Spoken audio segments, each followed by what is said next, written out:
यं हि न व्यतयन्ति येते पुरुषं पुरुषर्षभ समदुःख सुखं धीरं सोऽमृतत्वाय कल्पते। श्री कृष्ण कह रहे हैं कि हे पुरुष श्रेष्ठ, दुख सुख को समान समझने वाले जैसे धीर पुरुष को ये इंद्रियां और विषयों के संयोग व्याकुल नहीं करते, वह मोक्ष के योग्य होता है। जो मनुष्य सुख और दुख में एक जैसा रहता है, जो गर्मी और सर्दी में एक जैसा रहता है, जिसे कोई फर्क नहीं पड़ता किसी के जीने या मरने से, जिसे कोई फर्क नहीं पड़ता कुछ होने और ना होने से, जहाँ ये भाव खत्म हो जाते हैं, वही मनुष्य मोक्ष के योग्य होता है। जो मनुष्य सुख और दुख को बराबर समझने लगता है जीवन में, वही आगे बढ़ता है। आपकी जितनी भी आयु हो, एक बार जीवन में पीछे मुड़कर देखिए, ना जाने कितनी बार आपने सुख और दुख का अनुभव किया होगा, ना जाने कितनी बरसातें, ना जाने कितनी गर्मियां, ना जाने कितनी सर्दियां आपने देखी होंगी। लेकिन इसका मतलब ये नहीं है कि आगे आने वाला जीवन आपका बिल्कुल एक सीधी लाइन की तरह हो जाएगा। जीवन में उतार और चढ़ाव आते रहते हैं, लेकिन जो मनुष्य इन उतार और चढ़ाव में बिल्कुल भी डगमगाता नहीं है, बिल्कुल भी हिलता नहीं है, वही मनुष्य श्रेष्ठ होता है और मोक्ष के योग्य होता है। नासतो विदते भावो ना भावो विदते सतः उभयोरपि दृष्टो अन्तस्तवन योस्तव दर्भिषिभिः। अब श्री कृष्ण अर्जुन को कह रहे हैं, असत वस्तु की तो सत्ता नहीं है और सत का अभाव नहीं है। इस प्रकार दोनों को ही तत्वज्ञानी पुरुषों द्वारा देखा गया है। जो झूठ है उसका कोई मूल्य नहीं होता, मूल्य तो केवल सत्य का होता है। और समझदार लोग इस बात को समझ लेते हैं। इस दुनिया में जो लोग मूर्ख हैं वही इसके पीछे भागते हैं, लेकिन जो इसको समझ लेता है उसे किसी के आने और जाने से कोई फर्क ही नहीं पड़ता। वो तो हर स्थिति में एक सा रहता है। सुख गया तो दुख आया, दुख गया तो सुख आया, बिल्कुल दरवाजे पर आने के लिए तैयार खड़ा रहता है। सुख जाएगा दुख आएगा, दुख जाएगा सुख आएगा, ये तो आना जाना है। ठीक उसी प्रकार आत्मा है, एक शरीर से दूसरे शरीर में, दूसरे से तीसरे शरीर में बदलती चली जाएगी और यही परिवर्तन है। लेकिन इस परिवर्तन को जो स्वीकार कर लेता है वही धीर पुरुष कहलाता है। अविनाशी तो तद्वेदियेन सर्वमिदं तततं विनाशमव्ययस्य न कश्चित् कर्तुमर्हति। यहाँ श्री कृष्ण कह रहे हैं, नाश रहित तो तुम उसको जान जिससे यह संपूर्ण जगत दृश्य वर्ग व्याप्त है। नाश तो उसका होता है जो हमें दिखाई देता है, जो हमें दिखाई नहीं देता उसका तो कभी नाश ही नहीं होता। क्या आप सुख और दुख को देख सकते हैं? आप उसे अनुभव कर सकते हैं। ठीक उसी प्रकार हमारी आत्मा है, उस आत्मा से ये शरीर चल रहा है। जिस दिन ये आत्मा हमारे शरीर से निकल जाएगी उसी दिन ये शरीर डेड हो जाएगा। तो तुम किसका शोक करते हो? इस शरीर का। तुम किसके लिए दुखी हो रहे हो? इस शरीर के लिए। तुम किसको अपना मान रहे हो? इस शरीर को। यहाँ पर स्थायी सिर्फ वही है जिसमें ये पूरी दुनिया समाई हुई है, जो सबसे बड़ा सच है। बाकी सब कुछ आता जाता रहता है। इस बात को समझने में मुश्किल आ सकती है, ऐसा भी लग सकता है कि ये कुछ भी समझ में नहीं आया, लेकिन इसको समझे बिना जीवन में कोई हल भी नहीं निकल सकता।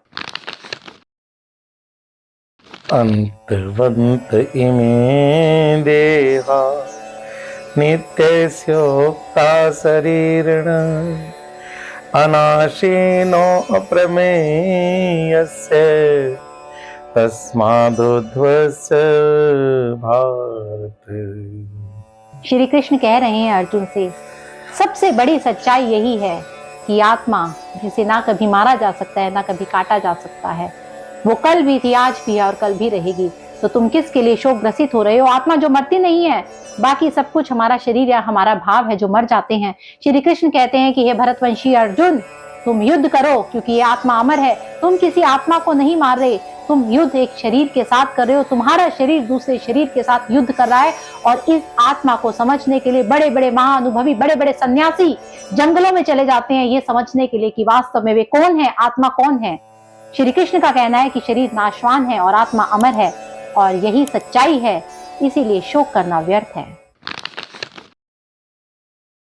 येनं वेत्ति हन्तारं यस्य चैनं मन्यते हतम् उभौ तो न विजानीतो नायं हन्ति न हन्यते।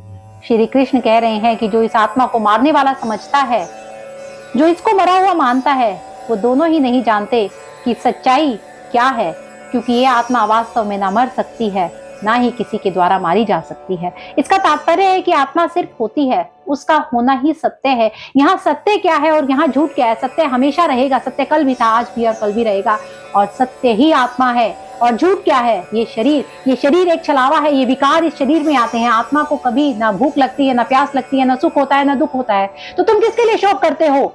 तुम आत्मा को समझो, शरीर को भूल जाओ, क्योंकि तुम जितना शरीर में उलझोगे तुम आत्मा से दूर चले जाओगे, और जितना तुम आत्मा को समझोगे तो तुम्हारे लिए युद्ध करना उतना ही आसान हो जाएगा।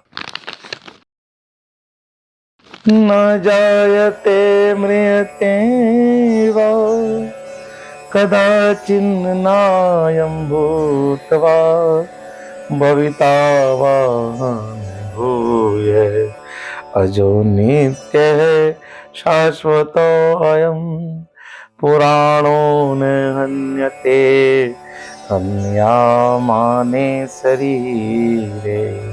श्री कृष्ण समझा रहे हैं कि आत्मा ना तो किसी काल में जन्म लेती है और ना ही किसी काल में मरती है। यह उत्पन्न होकर फिर होने वाली ही है, क्योंकि यह अजन्मा, नित्य, सनातन और पुरातन है। क्या परमात्मा को किसी ने देखा है? क्या आपने आत्मा को देखा है? जिस प्रकार आपने परमात्मा को नहीं देखा, उसी प्रकार आपने आत्मा को नहीं देखा। लेकिन ये आत्मा परमात्मा का एक अंश है। ये बहुत छलावा है, यही छलावा है जिसको हमें जानना है, और यही गीता का वो ज्ञान है जहां पर श्री कृष्ण अर्जुन को बता रहे हैं कि वास्तव में आप कौन हैं। गीता का सबसे गंभीर जो मूल है वो यही है कि जब कुछ नहीं था तो भी आत्मा थी, जब कुछ नहीं होगा तो भी आत्मा होगी। आत्मा को छोड़ बाकी सब बदलेगा, आएगा और जाएगा, क्योंकि सत्य कभी बदला नहीं जा सकता और सत्य ही आत्मा है। वेदा विनाशिनं नित्यं ये अनमजव्ययम् कथं स पुरुष पार्थ कं घातयति हन्तिकम्। श्री कृष्ण कहते हैं, हे पृथा पुत्र अर्जुन, जो पुरुष इस आत्मा को नाश रहित, नित्य, अजन्मा और अव्यय मानता है, वो पुरुष कैसे किसी को मरवाता है और कैसे किसी को मारता है। जो इस बात को समझता है कि आत्मा ही सबसे बड़ा सत्य है, वो पुरुष किसी को कैसे मार सकता है? जिसने जान लिया कि आत्मा ही सर्वोपरि है, जिसने जान लिया कि शरीर छलावा है, जिसने जान लिया कि आत्मा ब्रह्म रूपी सत्य है, वो ब्रह्म का ज्ञानी बन जाता है। उसे ज्ञान हो जाता है कि वास्तव में ब्रह्म कौन है। उसे पता चल जाता है कि आत्मा परमात्मा का ही एक अंश है। मांसांसि जीर्णानि यथा विहाय नवानि गृह्णान्ति नरोपराणि तथा शरीराणि विहाय जीर्णान्यन्यानि संयाति नवानि देहि। अब श्री कृष्ण अर्जुन को कह रहे हैं कि जिस प्रकार तुम्हारे वस्त्र पुराने हो जाते हैं, तुम उन्हें त्याग देते हो। हर चीज की एक एक्सपायरी होती है। जब उस चीज की एक्सपायरी हो जाती है, हम उस चीज को छोड़ देते हैं। जिस प्रकार हमारा शरीर पुराने वस्त्रों को छोड़कर नए वस्त्रों को धारण करता है, ठीक उसी प्रकार ये आत्मा भी पुराने शरीर को छोड़कर नए शरीर में प्रवेश करती है। आत्मा का जन्म नहीं होता, ये तो केवल शरीर बदल लेती है। पुराने कपड़े के फट जाने पर उसे छोड़ दिया जाता है। वैसे ही अलग अलग कारण से मृत्यु होती है। तुम नहीं मारोगे तो कोई और मारेगा, क्योंकि हर मृत्यु का एक कारण होता है। यदि मृत्यु ही नहीं होगी तो आत्मा नए शरीर में प्रवेश कैसे करेगी? आयु शरीर की होती है, आत्मा की नहीं, और आयु पूरी होने पर शरीर को मरना ही होता है। नैनं छिदन्ति सहस्राणि नैनं दहति पावक न चैनं कलेदयन्त्यापो न शोषयति मारुतः। क्या आप कभी सुख को जला सकते हो? क्या आप कभी हंसी को पानी में भिगा सकते हो? नहीं, क्योंकि ये भाव है, भावों को महसूस किया जाता है। वैसे ही आत्मा है जिसे महसूस किया जाता है। तो श्री कृष्ण अर्जुन को कह रहे हैं कि आत्मा को ना तो कोई शस्त्र काट सकता है, ना ही इसे आग जला सकती है, ना ही इसको जल गला सकता है, और ना ही इसको वायु सुखा सकती है। आत्मा कोई वस्तु नहीं जो जल जाए, कट जाए, गल जाए। तो यहाँ पर स्वयं श्री कृष्ण समझा रहे हैं अर्जुन को। अर्जुन को ही ये गीता का उपदेश क्यों दिया गया? क्योंकि अर्जुन का पूर्णतः समर्पण था। तो इसीलिए श्री कृष्ण उसे सखा रूप में ये सारा ज्ञान दे रहे हैं। वो बता रहे हैं कि कपड़ा फटता है, गल जाता है, उसी तरह से आत्मा कोई वस्तु को समझना भूल होगी सबसे बड़ी। आत्मा कोई वस्तु नहीं, ये कोई चीज नहीं है। आत्मा किसी के जैसी नहीं, उसका कोई दूसरा उदाहरण संभव है ही नहीं। आत्मा अपने आप में विरली है, अनूठी है। यह हमसे पहले भी थी और आगे भी रहेगी।